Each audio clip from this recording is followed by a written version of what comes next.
দেখেন ভাইয়া, আমরা কোনো দল করি না। আমরা হলাম সাধারণ ছাত্ররাই দেশটাকে দ্বিতীয়বারের মতো স্বাধীন করেছে। এটাই বাংলাদেশের মধ্যে দলের কোনো অভাব নাই। যত দল রয়েছে, আপনি জামাত শিবির বলেন, আওয়ামী লীগ বলেন, হেফাজত বলেন, চরমনাই বলেন, ইসলামী ফ্রন্ট বলেন, আমরা এগুলোর মধ্যে নাই, এমনকি সম্পৃক্ত হব না।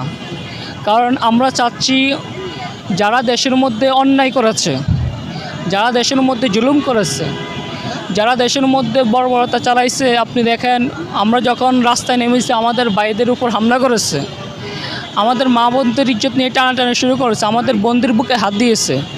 এগুলোর মধ্যে আমরা নাই। কারণ আমরা যতদিন ছিলাম দেশের মধ্যে সাহসিকতার জন্যই আমরা দেশের মধ্যে বেঁচে আছি। ছাত্ররা যখন আপনি দেখেন বিভিন্ন সরকারের আমলে ছাত্রদের দ্বারাই সরকার, বৈষম্য বিরোধী ছাত্র আন্দোলনের দ্বারাই সরকার পতিত হচ্ছে।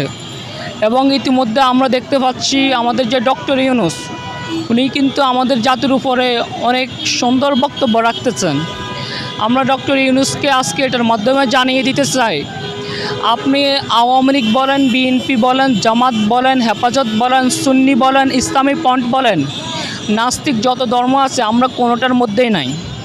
আমরা চাই দেশের মধ্যে শান্তি শৃঙ্খলা সুন্দর দেশটা আমরা গড়তে চাই। যতদিন বেঁচে থাকবো সুন্দর জীবন যাপন যেন করতে পারি, আমরা ওটাই চাই।